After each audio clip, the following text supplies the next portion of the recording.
પાઉંભાજી પણ ભૂલાવી દે, સાથે સાથે અલગ અલગ બધી ચટણી પણ તમને ભૂલાવી દે એટલી ટેસ્ટી આજે આપણે લસણની એટલી સરસ સુપર ટેસ્ટી ચટણી બનાવવાના છીએ. તો બહુ જ મસ્ત છે. તમે આને પૂરી સાથે, રોટલી સાથે, પરાઠા સાથે અથવા તો તમે ઢોકળા સાથે ખાઈ શકો છો. બહુ જ મસ્ત છે. તો અહીંયા આપણે અડધી વાટકી આપણે લસણ લઈ લીધેલું છે, તો આપણે એક ખાયણી લઈ લઈશું. તેમાં એડ કરીશું જેટલી તમારે ચટણી બનાવવી હોય એટલું તમારે લસણ લઈ લેવાનું.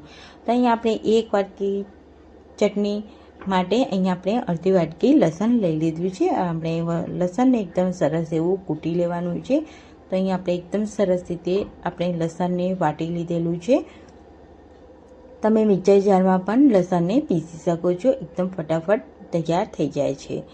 અહીંયા આપણે લસણ છે તે એક મોટા વાસણમાં કાઢી લઈશું અને તેમાં આપણે એડ કરીશું 2 મોટી ચમચી જેટલું ધાણા જીરું પાવડર. તો ધાણા જીરું પાવડર આ રીતે વધારે એડ કરવાથી તેનો ટેસ્ટ છે તે બહુ જ મસ્ત આવે છે. સાથે સાથે એડ કરીશું સ્વાદ અનુસાર અડધી ટીસ્પૂન મીઠું અને એક મોટી ચમચી ભરીને આપણે કાશ્મીરી લાલ મરચું પાવડર એડ કરીશું. અહીંયા તમે તીખું લાલ મરચું પાવડર પણ એડ કરી શકો છો, બટ અહીંયા આપણે જે ચટણી બનાવી રહ્યા છીએ થોડી કલરફુલ બને તેના માટે આપણે અહીંયા કાશ્મીરી લાલ મરચું પાવડર એડ કર્યું છે. તેમાં પાણી એડ કરી અને બરાબર મિક્સ કરી લઈશું. આપણે થોડું જ પાણી એડ કરીશું, પછી પણ આપણે એડ કરીશું એટલા માટે.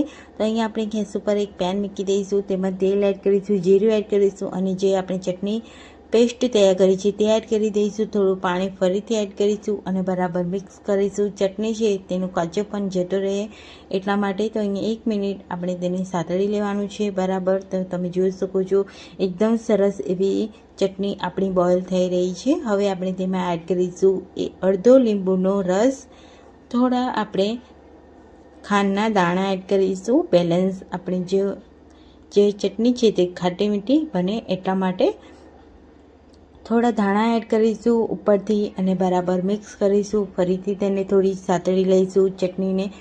ચટણીને આપણે 1 થી 1.5 મિનિટ આપણે આ ચટણીને બનાવીને તૈયાર કરવાની છે. અને તમે જોઈ શકો છો અહીંયા આપણી ચટણી છે તે તૈયાર થઈ ગઈ છે.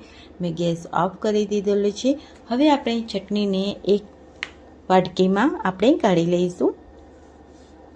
અહીંયા મેં ચટણી છે તે કાઢી લીધી છે. બહુ જ મસ્ત આપણી અહીંયા ચટણી તૈયાર થઈ ગઈ છે. ઉપરથી ધાણા એડ કરો અને ગરમા ગરમ આ ચટણી તમે પરાઠા, પાઉં, ઢોકળા સાથે સર્વ કરો. બહુ જ મસ્ત છે. એક જરૂરથી ટ્રાય કરજો. પાઉંભાજી પણ ભૂલાવી દે એટલી સરસ એવી આ ચટણી બનીને તૈયાર થઈ ગઈ છે. તો અહીંયા હું પૂરી સાથે સર્વ કરી રહી છું. તો તીખી પૂરી સાથે સર્વ કરવાની છે આ રીતે. બહુ જ મસ્ત છે. પસંદ આવે તો લાઈક જરૂરથી કરજો. ત્યાં સુધી બાય બાય.